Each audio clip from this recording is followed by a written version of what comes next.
Maybe it's like a society of peanut butter enthusiasts. It's like their holy sacramental sculpture they use for dark peanut magic. Bullshit. We thank you for this, bounty of Wi-Fi. Some high quality bean water.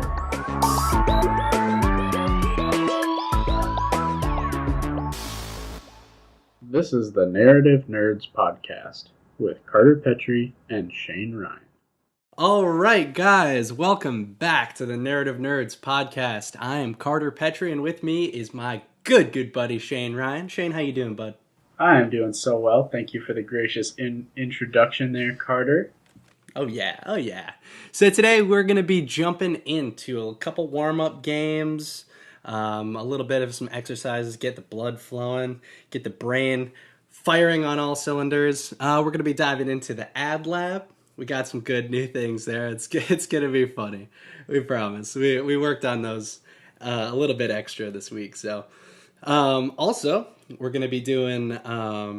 I'm going to be reading off my little flash fiction story. If you tuned in to this last week, we had a little bit of a workshopping on the idea. It had to do with an elderly couple, and they ran off and on a little anniversary and got into some trouble. So we'll get into that later on. We'll work on it and we'll talk about it. See what happens. Yeah, and before we jump into our podcast here, I just wanted to say a quick note about a little bit of behind the scenes on our podcast. As you guys know, Carter and I aren't professionals, and because we're not professionals, we wanted to give you guys a little peek behind the scenes here and let you know that, we record in one take. So if you, hear stuff in the background and whatnot, it's because we're doing this all off the cusp, which we think is the best way to do it. It, lets us be most creative and goofy and whatnot. So we just wanted to say thanks for hanging in there with us while we kind of get the groove of this, because you guys are the reason we want to do this. So thanks so much. But Definitely. Yeah, enough of that jazz. Carter? Dude, when you started talking just now, you said, I just want to say a little, and my brain went to, I just want to say a little prayer real quick before we go into this. Make sure we're safe going into these trials and tribulations. Holy God of podcast. The podcast realm, please watch over thine words. We thank you for this, bounty of Wi-Fi and the blessed microphone which we speak into. Thank you for that. Thank you. Amen. Carter, I believe you have your coffee communion in front of you. I do. If you'd like to cheers to that. Clink. There it is. Mine actually consists of quite a cesspool of things. It's not your run-of-the-mill coffee. This is some high-quality bean water. Ooh, I love bean water. Silk milk, honey, and brown sugar. Why, might you ask? I don't know, but it's damn good. Well, Give it a shot. Whatever works. It does it for me, man. Whatever works. All right, cool. So, Carter, what do we got for a warm-up? Let's jump right in. So for today, we're going to be doing a little new game that's called What's in the Box? Ooh. It's a fun little game where we take the idea of a box and you get to place anything you want inside the box and then create a story based around said box and said item inside said box. Mm-hmm. So I'm thinking for this first boxing match. Oh, that could be an interesting run. It's a boxing match inside a box. Little tiny people. Well, I guess it's you could do the Rock'em Sock'em Robots. I was gonna say there's a boxer's hands in the box. I don't know why I went so grim right away, but that was my first thought. It's like somebody cut this dude's hands off and was Yeah, like, it's "You're supposed never to fighting send. again." It's supposed to send a message. Yeah, to the mafia leader who's the agent for this boxer, Yeah, and yeah. it's got to be like, oh man, what's his name? Muhammad Ali, Jason Statham or something. It's got to Jason be, Statham. Oh, like from Pulp Fiction. yeah. Butch, I believe was the character's name. Nailed it. Yeah. Exactly. Well, Okay, no, what's his name? It's like, man, I can't think of it. He's in so many movies, and they're all action films. I don't think he's in any movie that's very serious. Maybe. Bruce Willis.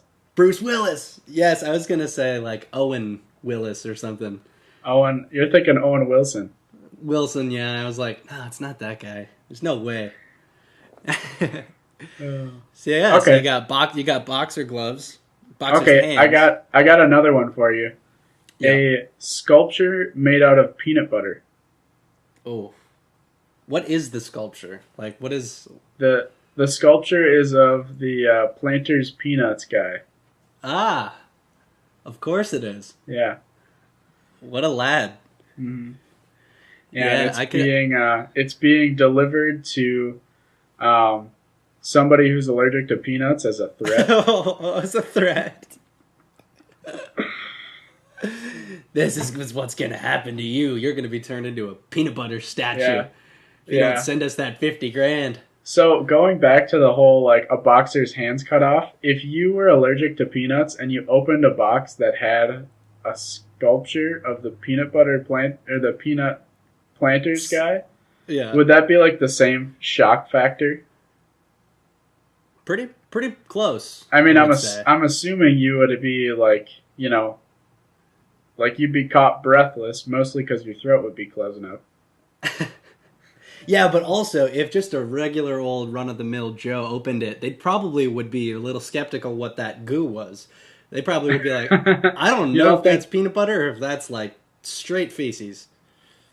Fair. I mean, I think you'd smell it with that much peanut butter. Like, you'd probably be like, oh, yeah, okay, that's probably Now, is this a crate? paste. A crate sculpture? Like, it's massive, or is it just, like, a little tiny ornamental... I would say it's probably about a foot and a half tall, so it's not puny, but it's big enough so that you can get the ridges of the little peanut guy's like shell. Yeah. Yeah, or maybe it's like a society of peanut butter enthusiasts. It's like their holy sacramental like sculpture they use for dark peanut magic. Dark peanut magic. Yeah. I don't know I don't know what you'd use dark peanut magic to summon or possess. Any ideas on that, Carter? Oh man, I don't have much to say about the dark arts of peanuts. I haven't studied much in those ways. Oh man, yeah, that was one of my favorite college courses was peanut butter dark magic 382. Dark great. magic. Oh, sweet. Yeah. I'm thinking what's inside this box is either a bigger box or an entire universe. In a new box? In a new box. Ooh, I'm leaning more on the universe side. I like the idea of a universe being in this box. So it's like Mary told her little son, like, all right, when you go to Billy's birthday, now make sure you bring this box because this is a great gift. He's gonna want to really have this. He's gonna need to have this. Everybody needs a little universe where they can play God. Whoa, maybe that's what the future's like, though. Maybe you can give somebody like a universe that they can go into as an escape. Kind of get out of their reality for a little bit and go into this universe. Ah, it's like a portal. Jump in the box. Yeah, that's what I'm thinking. And then Mary gets home and is looking for her son and sees the box open. He didn't give the gift to the kid. He's just he's just in the box. He's like, I can't find him anywhere. He's probably somewhere in that universe. That would be sweet though if you could just be like, "Oh, I'm gone for the day," and you just hop in this universe. And if you could have like our world in a box though, in an isolated box, and you could hop in it and go to anywhere on the globe, that would be super super cool though, because you could like explore anywhere, anytime. You could. It's just a matter of growing and shrinking your mass. Yeah, it'd be like that movie Jumper. Yeah. So, but what I was thinking is like there would be some like ridiculous pandemic, like the boxes. There's some problem, and we would have to burn all the boxes because it's getting way out of hand.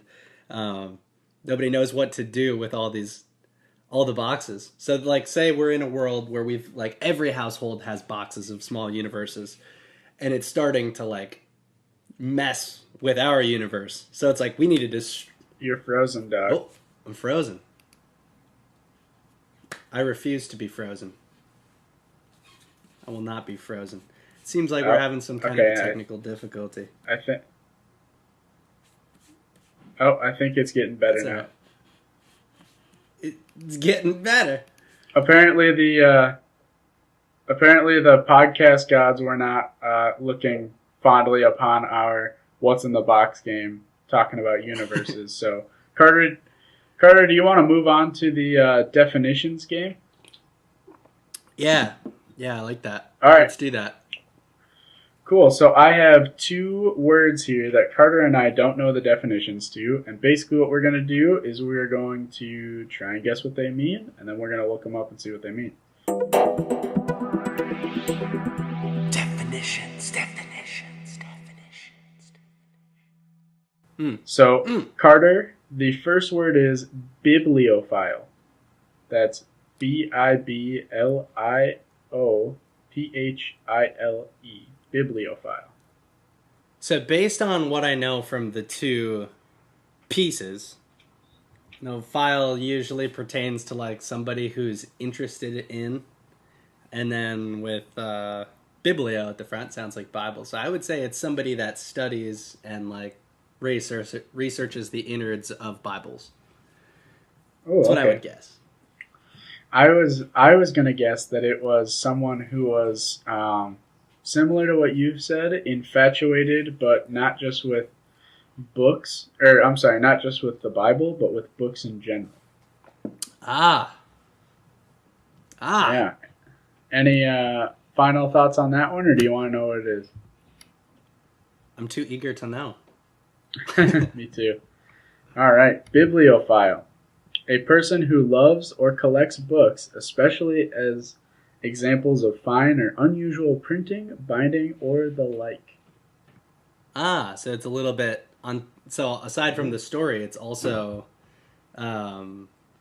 The like the way the book looks.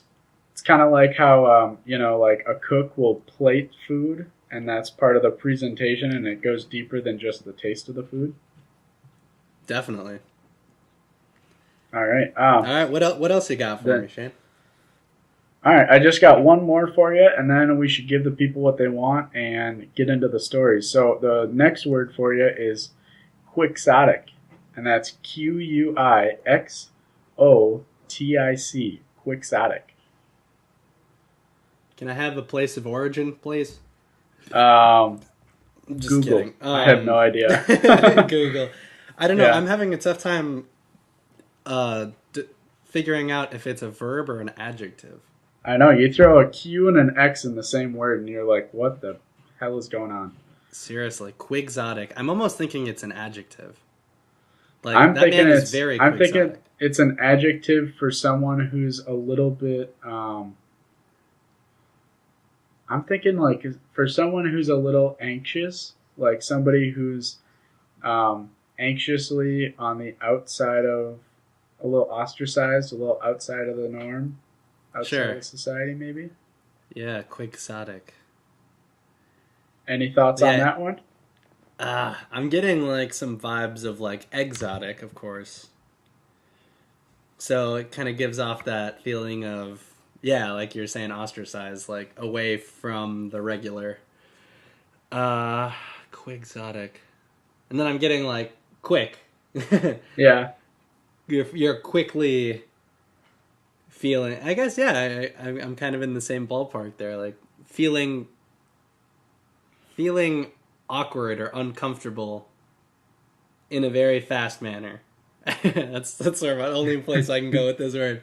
Well, Or I I was also have. thinking like equinox, but that's Yeah. I don't think that really pertains to it. Well, I have the definition here. You ready for it? Yeah. Okay. So we were right in that it is an adjective, Mm. but it does mean. So it means exceedingly idealistic or unrealistic and impractical. So some synonyms for it would be idealistic, visionary, utopian, extravagant, um, and unworldly. So it's So almost the opposite of what we were thinking. exactly. Well, I mean, kind In a of. way. In a Yeah, way, yeah. in a way. In a Interesting. way. We were not as close as we may have thought. Yeah. Well, that's all right. But The that's more what gets the brain blood flowing. Yeah, the more you know. All right, cool. So the next thing we got for you guys listening is a little short story that Carter wrote. It's in the flash fiction genre, meaning that it is typically 500 words or less is what qualifies as flash fiction, but it attempts to tell an entire narrative, just in that short time period. And then after that, we're going to talk about it before we wrap up with the ad lab. So, Carter, do you want to introduce the title there and go ahead and jump in? Story time.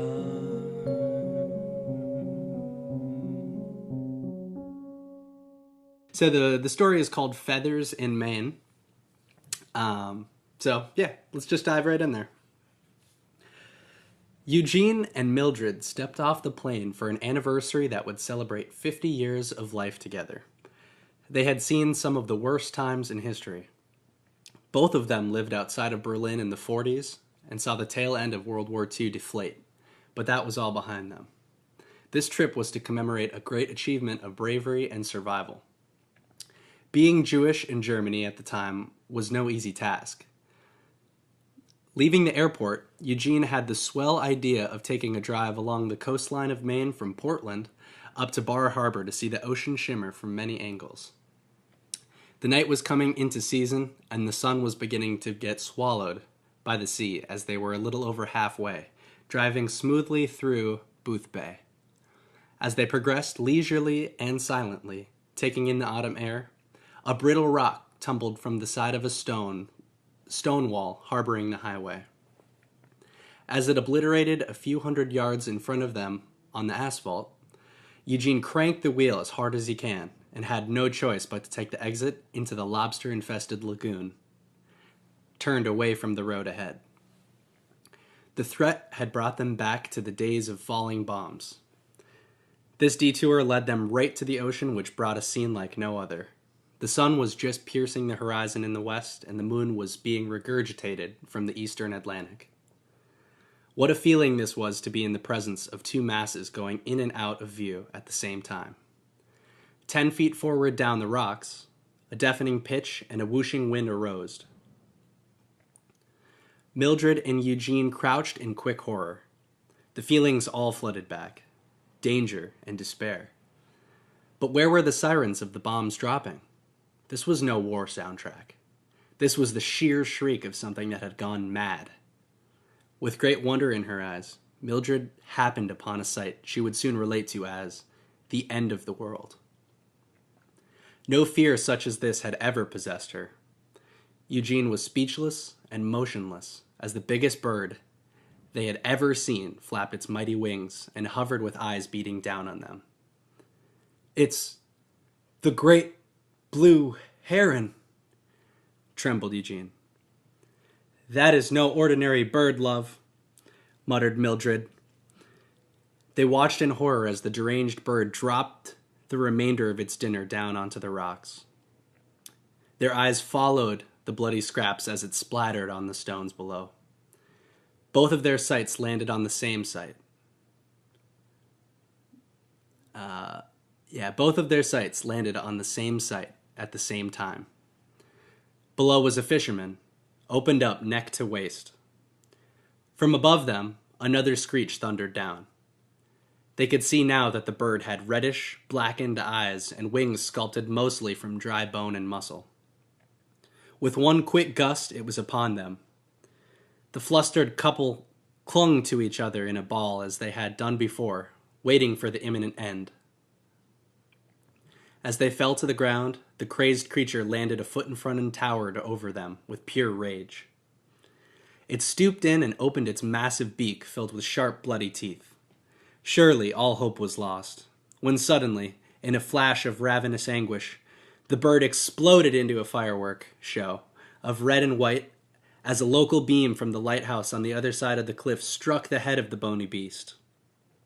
The mist of crane remains were taken away with a tuft of wind. They didn't speak. They didn't move for what felt like several hours. Looking into each other's eyes, they silently said the same 3 words they said once before when the war was over. We made it. Wow. I like it. Thank you. It's a really powerful story, especially at the end with ending with their dialogue. I think so too. I like it.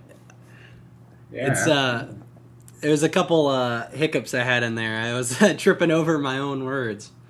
It's always so much harder to read your work out loud than it is to just have it run in your head. Exactly. But yeah, no, I really liked it. I think one of my favorite parts about it was just the way you kind of echo their experiences throughout. I mean, you really do a good job of kind of like showing, kind of exemplifying their past and their present, and how times of trial never really leave you. And I think you did a good job of that too. Thank you. Yeah, I really liked how I was trying to write the story where you felt like it was unknown information that they were, Jewish and in World War II, and how they had been through that struggle. I was trying to kind of make it so the end of the story was a revealer of that. I didn't know how to portray it in that manner, so I figured I'm going to put it up front at the beginning and then kind of mirror image that towards the end. Have a little bit more of the, like you said, the echo, how it comes back with the fact that generally, the theme is survival and bravery. Yeah. Yeah, and I think, and honestly, the hard part is that you only have a max of 500 words. You kind of give yourself that kind of constraint. You give yourself that rule to play by, so it definitely limits the amount of exposition you can give. But one thing, and I was actually just kind of rereading part of this. One thing that I really like is your use of imagery. And maybe it's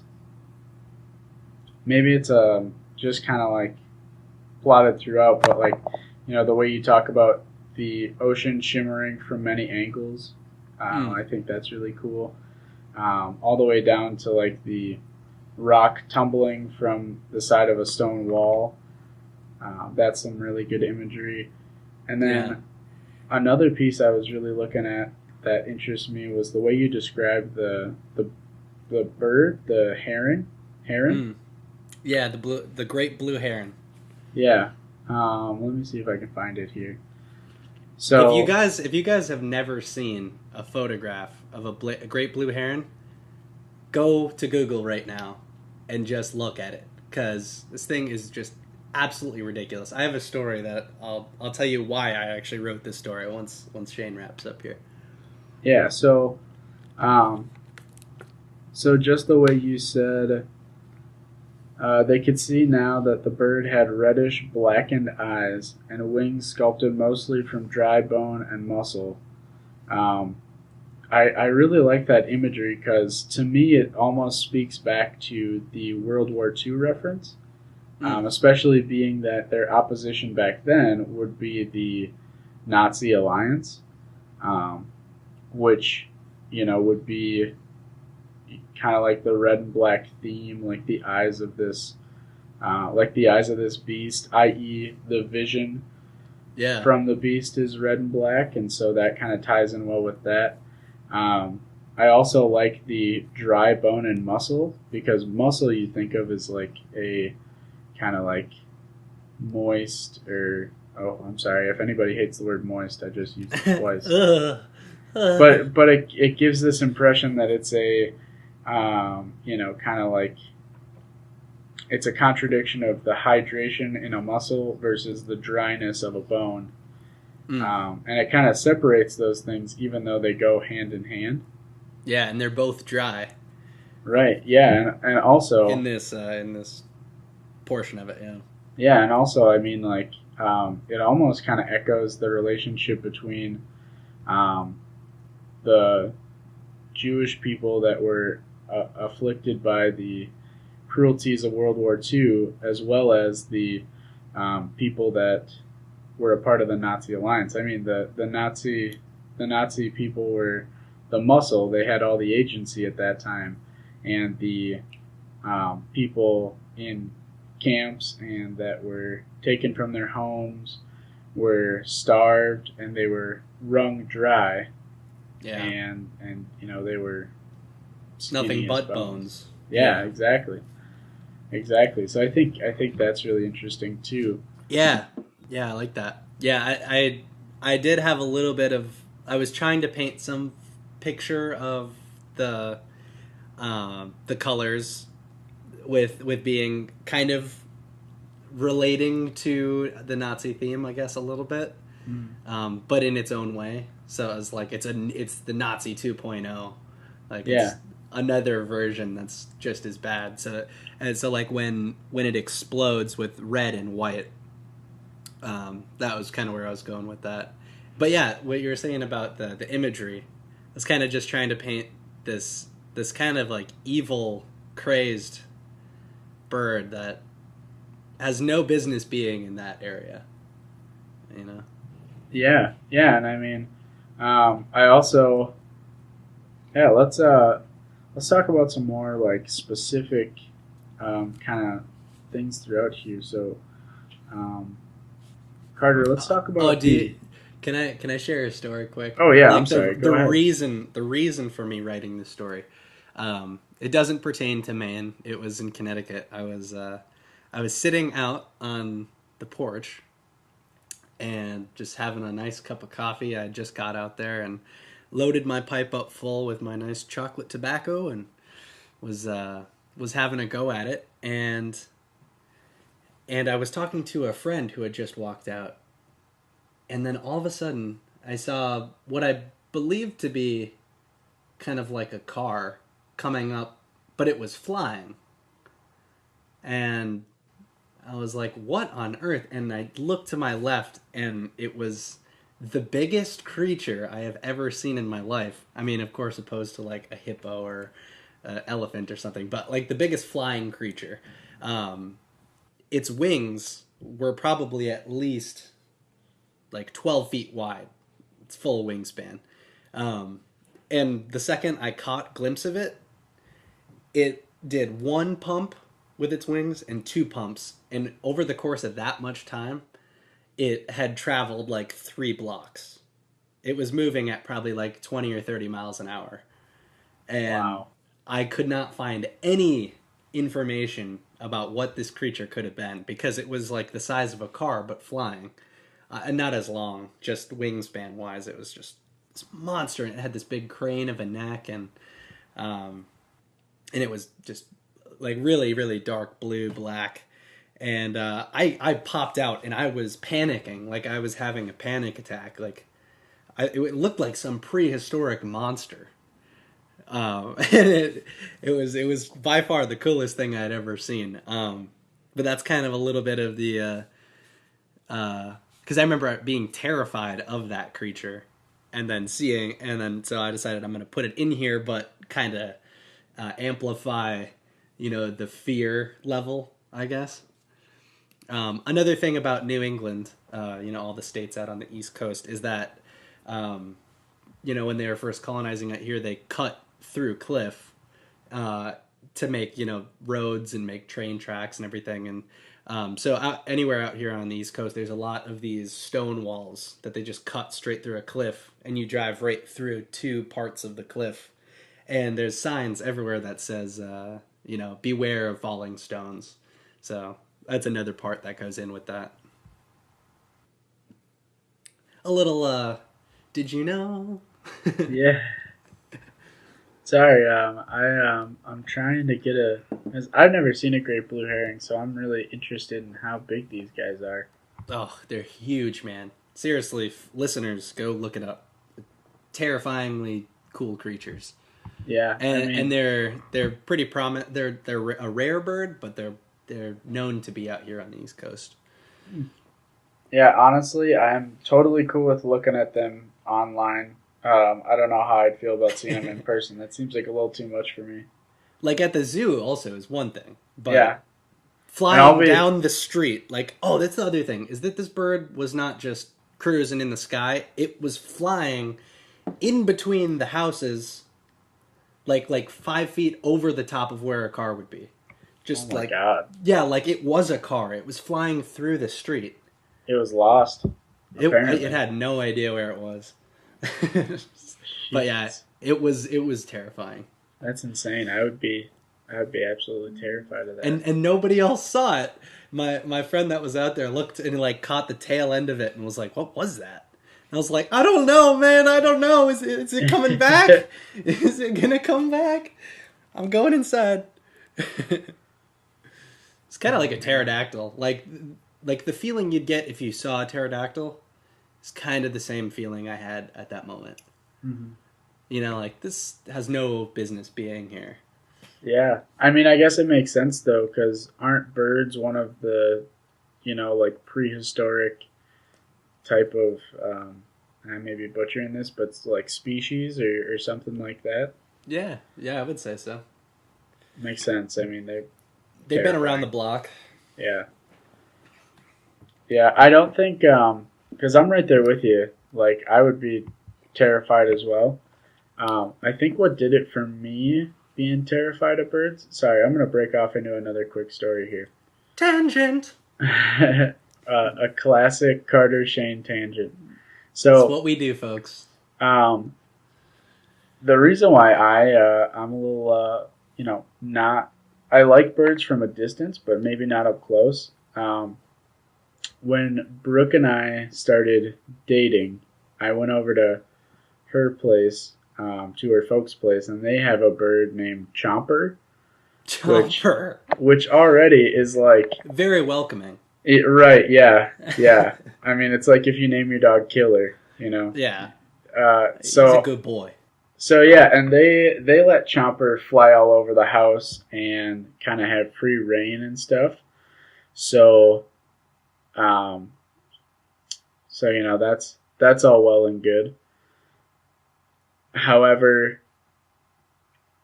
it's kind of intimidating when you're walking down the stairs and you just hear the flap, flap, flap, flap, flap of a bird flying 6 inches or less straight above your head. Oh. So that's terrifying. Not to mention that Chomper liked to, whatever room you were hanging out in, he would go and sit up on the top of the door and just stare down at you with his little beady bird eyes. Well, do you know what kind of bird this was? Was it like a parakeet or a... It was something like that. I don't think it was a parakeet. Cockatiel, maybe? Ugh. I think those things are huge. He wasn't. Was it a big bird that was kind of upright? No, he wasn't on Sesame Street ever. No. I would hope not. A human-sized bird walking around your house. That would be terrifying, sitting on top of a door. No, he was maybe 5 inches tall, standing up. Maybe could have been 4. So. But for somebody who never grew up around birds, that was plenty for me to be a little shook. It was shook. Not to mention that, Brooke would be like, "Oh, come on, just like if you feed him some like chips, he'll totally dig you." And there were a couple times where he nipped at me. He was chomper, man. Yeah, and he was trying to chomp me, and at that moment I was like, I respect you, but stay the hell away from me. Like, you could just go over there. Oh, that's funny, man. Do you remember the birds that my mom had? Those little yellow remember. ones. I mean, in the cage. I remember them being there, but I don't I appreciated those birds because they were like doing their thing. Yeah. Yeah. Yeah. Yeah, I don't remember if we ever let those things just send it, just go ahead, fly around the house. Just send it. Yeah, see what happens in the house. Like, we're going to probably lose you. You're going to hit a wall, and we'll find you under the couch in a week. Oh, poor guys. Yeah, I don't remember how long those guys lasted. Maybe a year or something. I think we had a couple.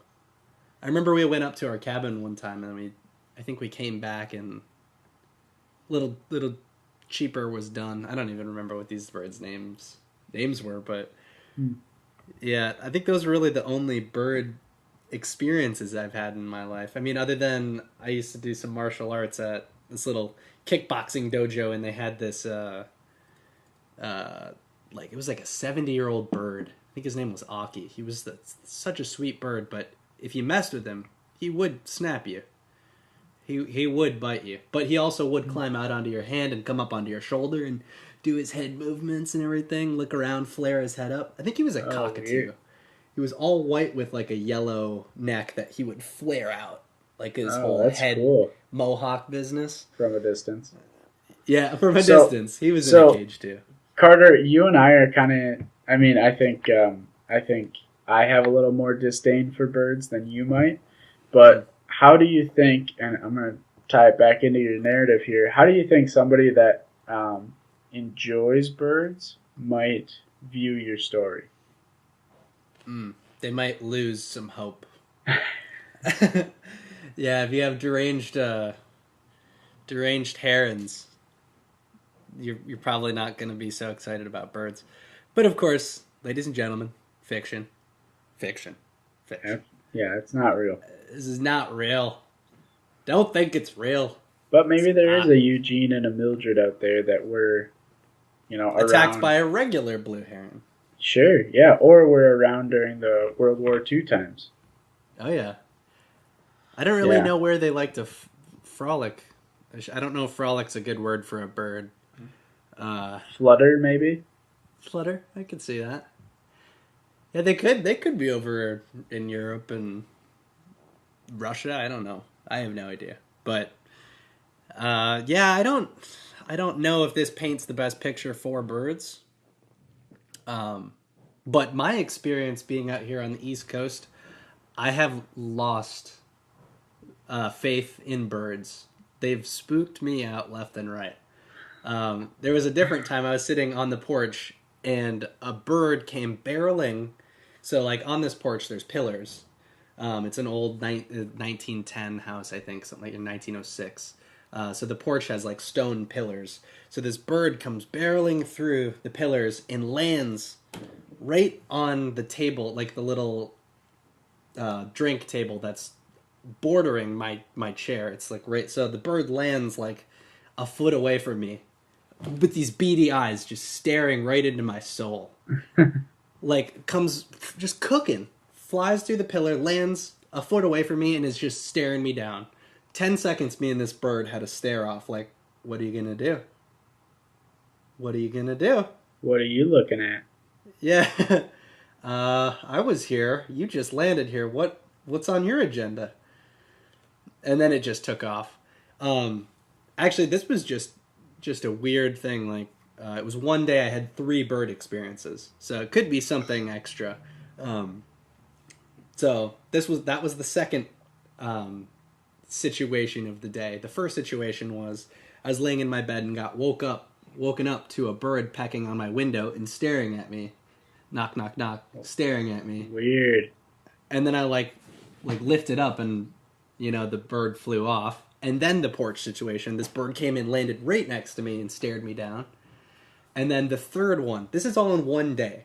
Like, I'm not making any of this up. I went to this little coffee shop in Rhode Island with my girlfriend Amy. Sup, Amy?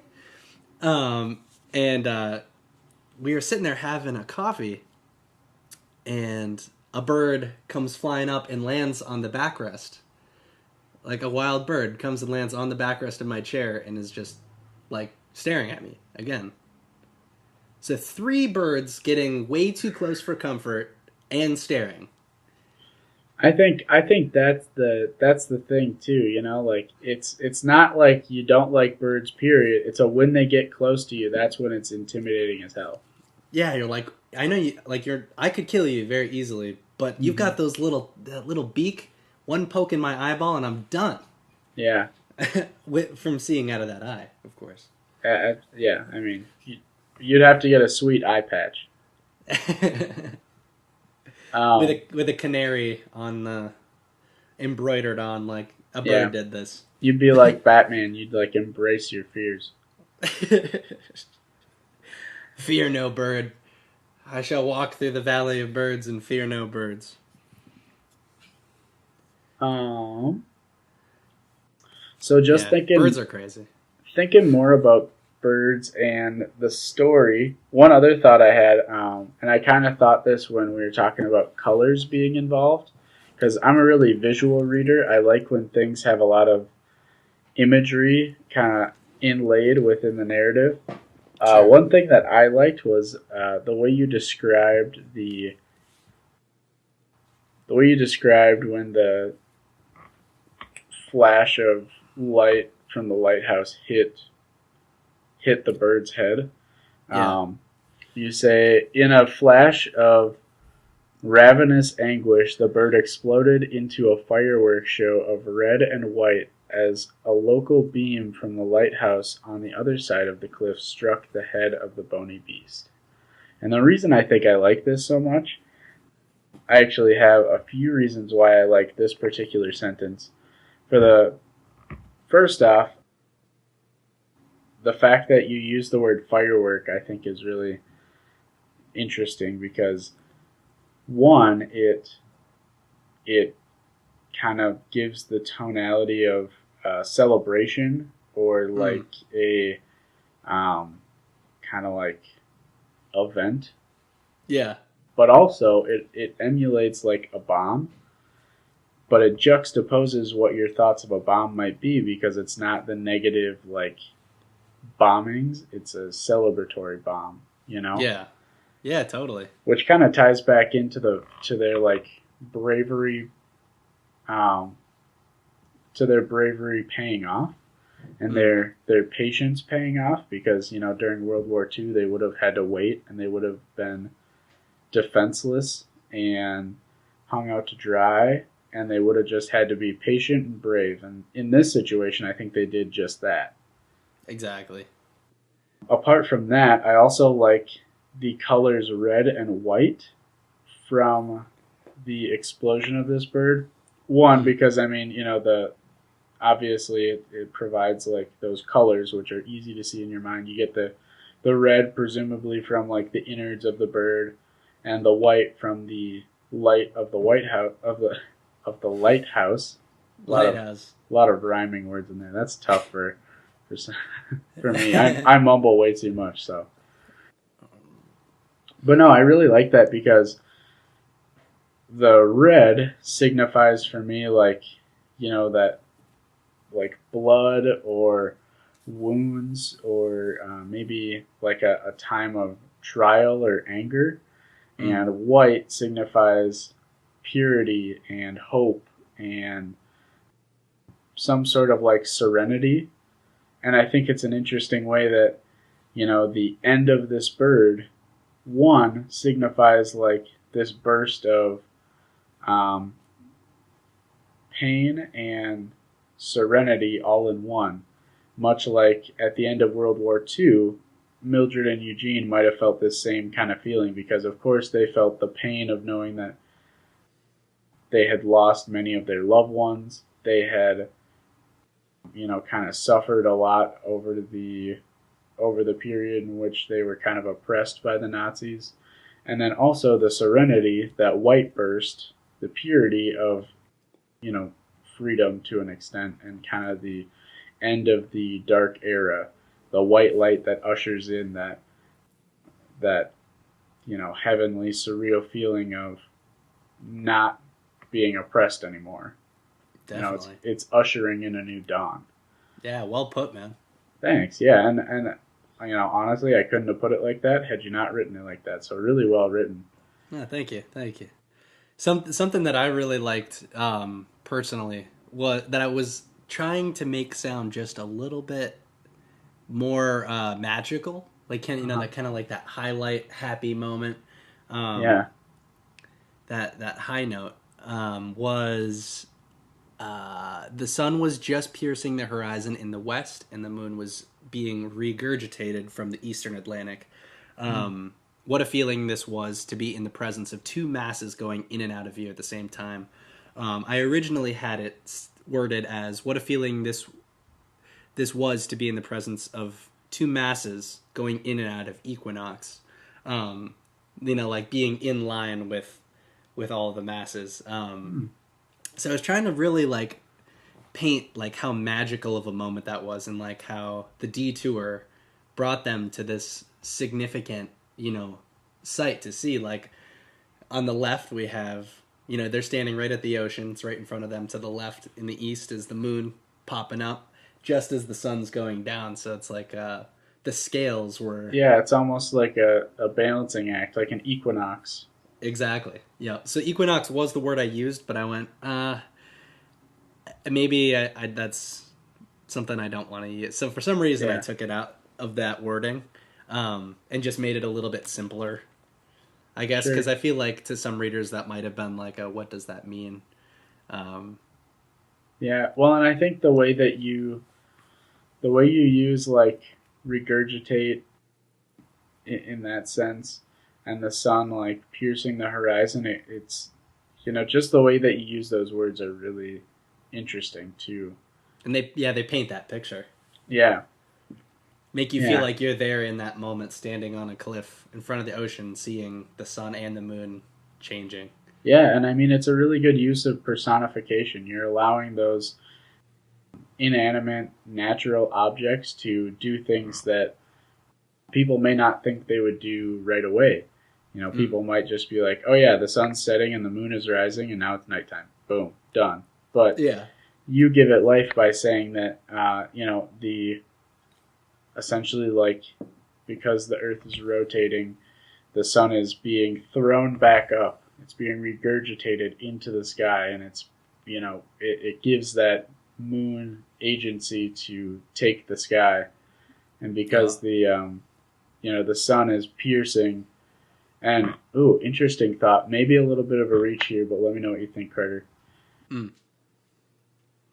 What I get from you using the word piercing with a sunset is because in my mind, when I think piercing, of course, I think like someone getting stabbed or something.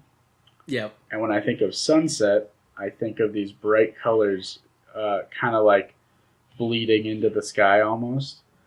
Mm-hmm. So maybe like subconsciously the sun is piercing the horizon, and the refracted light, maybe I'm not correct on my science of sunsets here, but that purple and reds and orange, those rich colors that you get during that sunset, are like the bleeding of a pierced body, of a wound. Yeah, so which it does come just before finding the fisherman. So it is a bit of a foreshadow into the trial ahead. Yeah. Interesting thought. Yeah. I didn't even think of that while I was writing it. Yeah. I think that's one thing that I would have like wanted to see a little bit more of, was the fisherman. I mean, of course, not of his like gruesome, grisly injuries, but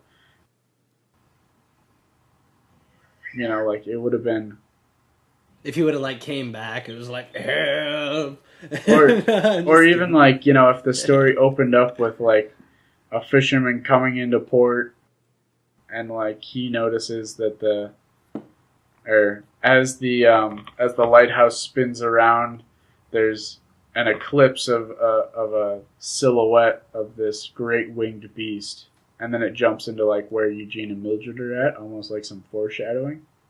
Huh. See, the only thing that I would think that wouldn't work about that is if the light hit the beast at all and you saw any of it, it would have destroyed it on that first blast. Oh, see, I thought the reason that the light killed him was because the bird got low enough, because at the end you say that it's towering over them, and so Yeah. I thought the bird got low enough that it hit that beam, and that's what killed it.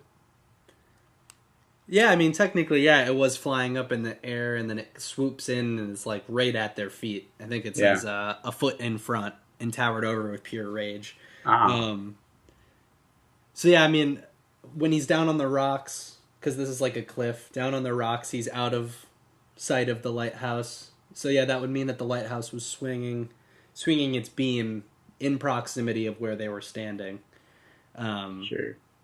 Yeah, so I mean, it could have been flying in a way and gave off a little bit of a silhouette at some point. That would have been... Well, and honestly, don't change a thing. I think your story is great. But whenever I hear those like tiny little background characters that I think we like to just toss in there as like a, just in the background, they don't have any real relevance. I always get so curious about those characters, because, and this is something I try and put into my own life, is thinking about the outside of people's kind of like, tunnel vision. yeah, like, how there's that person that you're say you're driving down the street and there's that person that like is behind you and they're tailgating you and they speed up past you and they whip past you, and in your head you're thinking, man, what a piece of shit. Excuse my language, but fuck that guy. Like for whatever reason you're like, oh, wasn't going fast enough, or whatever, but you get pissed right away. Yeah, like what's his story? Even though that guy is taking up that 5 seconds of your day, you just get upset. But sometimes I like to step out of that mindset of that and try and think of, like what's that guy's backstory? Like what happened in that guy's morning? Not necessarily to understand why he might be driving aggressively, but just out of curiosity. And maybe that's where my kind of curiosity with this kind of torn up fisherman is the fact that, like I like to know all the details. Yeah. No, I was thinking the same thing, like while I was throwing him in, like what do I give more on this? Do I keep it very, very discreet? Yeah. And leave it at that mystery, like what happened to him? Because if this wasn't a flash fiction, I probably would have given him some back. Like I would have probably made it so they were arriving in the midst of him doing something, and like, oh, I see that he's out fishing right now, and then they went for a walk along the cliffside, and when they came back, then they discovered that he was being eaten. So they saw, okay, well, he was fine out there, and then now he's clearly not. So like something has happened here, so it was probably this beast. Right. Yeah, so Carter, question for you, and we can kind of wrap up our talk here if we'd like, but if you were going to, revamp this story, or if you had to go back and zoom in on one part of the story or something like that, how would you do that? I mean, would you ever want to make this story into something bigger? And if so, what would you do to it? I think I would definitely add a little bit about their experience being at the cliff prior to... I feel like that's where it gets really, really vague. Mm-hmm. Once they get to the ocean side, and then like the problem, and then it's like done really fast. I would definitely open that up a little bit more, make it more clear as to what really happens, because I feel like everything is just a blunder, and then they're safe, just to get the point across for 500 words. But sure, I would open that up, and then I would definitely add more of a storyline after this, like how, because the whole journey is to Bar Harbor. And Booth Bay is only halfway from Portland to Bar Harbor. Oh, interesting. Yeah, so they're only halfway on their journey. They were still on the highway. So they still have a half of a journey to go. Oh, interesting. Yeah, and for somebody who's local to that area, kind of like, well, I guess you're not really in Maine, but you're on that coast. About 3.5, 4 hours out, yeah. Yeah, so for somebody in that area, that may like have more significance to them. That's really cool. I didn't even know that. Yeah, no, it's all factual. Like I looked up destinations and like where do I want to put these people on a real map, and so nothing Yeah. is fictitious about the story other than the deranged monster Yeah, and the fact that light can destroy matter. sure. Well, hey, I mean, once you get into like the fictitious beast realm, you can kind of stretch Do whatever you reality want. just a little bit. I mean, that's the cool thing with fiction. Like, you can write about whatever the hell you want. Yeah, you can't tell me what to do. Yeah. Who are you? All right, cool. Yeah. Any other resonating thoughts on that one, Carter? I'm feeling pretty comfortable about it. I like where it went and how it is. Maybe down the road we could throw in a part 2 to this. Ooh, yeah. Yeah, I think The that would be brother really of cool. the heron, deranged lobster. Oh, there you Oh, go. shit. I mean, you did say they went into the lobster-infested lagoon, so That's right. yeah, And it's Maine when they're most famous for lobsters, so it's that makes sense. we could go there. We'll see what happens. Yeah. Yeah, no, Carter, great story. I'm glad we got a chance to, talk about it in depth and kind of share our own personal connections with the story.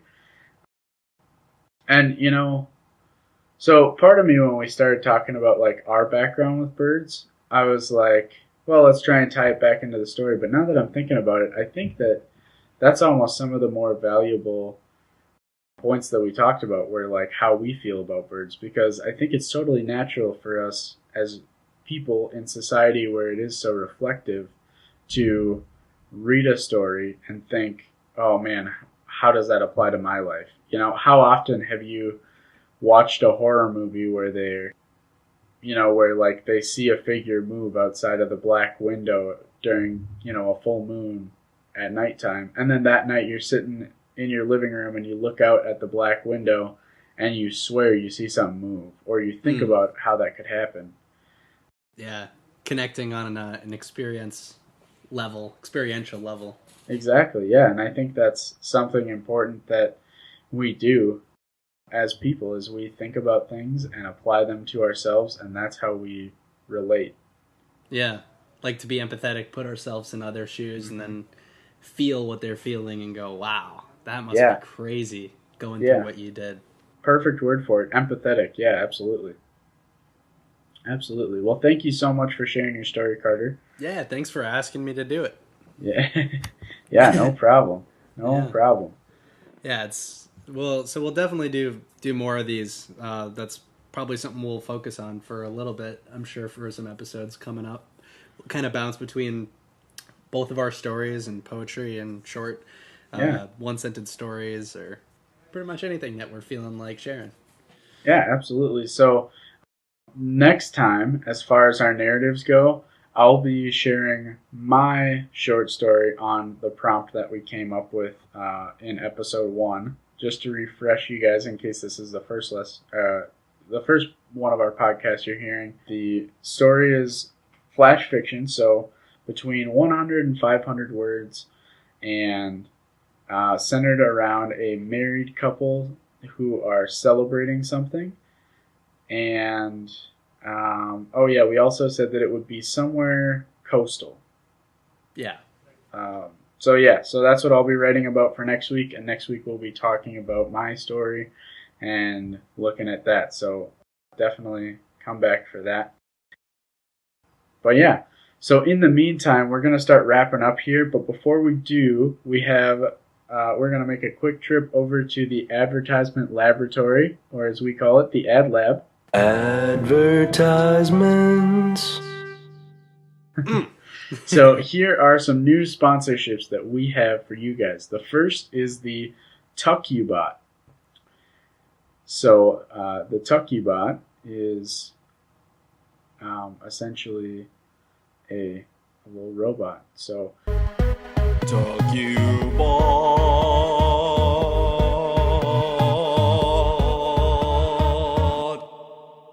Studies from the National Health Association show that 95% of people over 25 years old have increased anxiety right before going to bed. This spike in anxiety is directly linked to loneliness and responsibilities connected to adulthood. This anxiety leads to a lower quality of sleep and leaves you feeling drowsy even after a full 8 hours of uninterrupted sleep.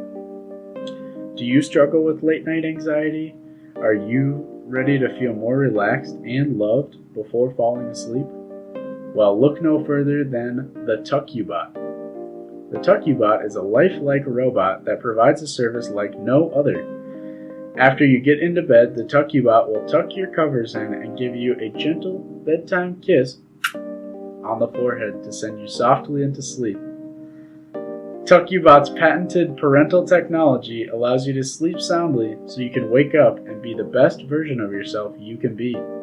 Dial 1-800-TUCK-ME-IN today to order your very own TuckYouBot. Again, that's 1-800-TUCK-ME-IN and dial that today for your very own TuckYouBot. TuckYouBot, your sleep is all for naught without the bot. Oh man, I'm so excited to get me one. I can tell you, they're pretty nice. You already got one? I did, yeah. I have one, and then I also got one for Thora, too, my dog. Ah. She likes it, but not as much as me. I, cannot get a wink of sleep without it. Oh, man, that sounds like such a piece of technology. Yeah, it's pretty nice, and you can also, and I've heard in the making, they have a bedtime stories version of the TuckYouBot where you can load up your favorite stories, your favorite books, and it'll read you some of your favorite stories right before you go to bed. Oh, dude. Yeah, so it's some Winnie the Pooh and some Huckleberry Finn. Yes. You know, all that kind of stuff. So it's super great, and I would highly recommend it to anybody who has trouble sleeping, because I just wake up feeling so refreshed, just knowing that, that little kiss on the forehead before bed. Oh, just sleep like a baby. Do they have an add-on package where you can get a good morning kiss too? Welcome to the world. I'm sure you can get one. I mean, I like the sound of that. Technology is now. It's a little kiss. It's a little kiss on the forehead. Yeah. Carter, what's the next one we got for folks at home? So we got this great advertisement that it's about your favorite songs. It's about your favorite sounds mostly. I mean, we all have that sound that we go, oh, that's what does it for me. Like the Wilhelm scream in Star Wars. Yeah. The sound when you open up a bag of chips, or when you crack open a can of pop perfectly. Yeah, exactly. Oh, exactly. There's really nothing like it. Yeah, tell them about it. Your favorite songs. From the company that brought you popular collections of music like Farm Noises, Barnyard Boogie, Elevator Music of the Millennia, and Things You Hear in the Bathroom, comes the next album of groundbreaking sound effects, Foley Work Finesse. Foley Work Finesse captures the most famous sound effects from the movies and TV shows you know and love. The album includes hits like Crunchy Autumn Leaves, Itchy Skin, Squealing Tires Burnout Deluxe, and much, much more. Some of your favorite songs include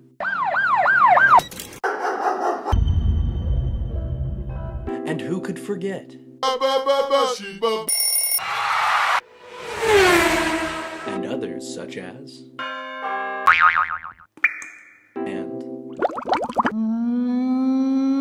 I just love those. Critics are raving about the long-anticipated album of Hollywood Foley work.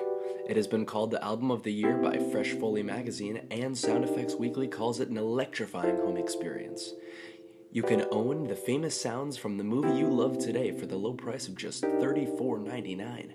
But wait, If you order online at follywood.org using promo code BubblingHotTub, you can save up to 20% today. Can you believe that? I really can't. Yeah, awesome. I absolutely love. I think my favorite song is. Oh yeah, I absolutely love that one. That one's so good. Oh, dude, I remember growing up to that. Mine Yeah. was.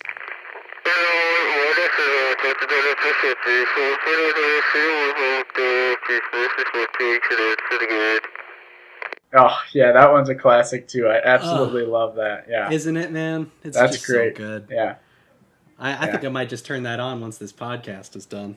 good call. Good call. We I've should been just waiting start for it. making Folly work on the side. Yeah. So yeah, this we got one more for you guys, and then we'll wrap it up here. The last one is called "The Dreamy Driver." The dreamy driver. Oh, the dreamy driver. Yeah, the dreamy driver. Dreamy driver, let's go. Are you getting sick of getting out of bed? Alarm clock is ringing, you get a rush up in your head. Forget all that noise, the future about to arrive, because we're introducing the car bed that you can drive. Waking up in a rush, needing to hit the road. Turn on the engine and drive straight out your abode. New sleek design with some dope cup holders. Rolling up to work and your jammies feeling much bolder.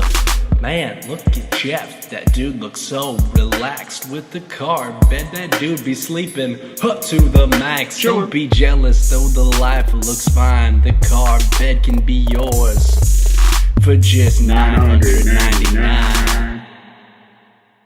Oh, what a tune. Yeah, what a great. product too. Great. I mean, why would you ever want to get up out of your bed, walk to the bathroom? No. I mean, I heard that they're actually planning on putting the bathroom in the bed. Oh, you yeah. can use it while you're going to work. Well, like cars, how they have those bonus features? You can get a chamber pot built right into your bed. Chamber pot. Yeah. Yeah, no. And honestly, $999, $1,000 for a car that's also your bed. Oh, Sign me up.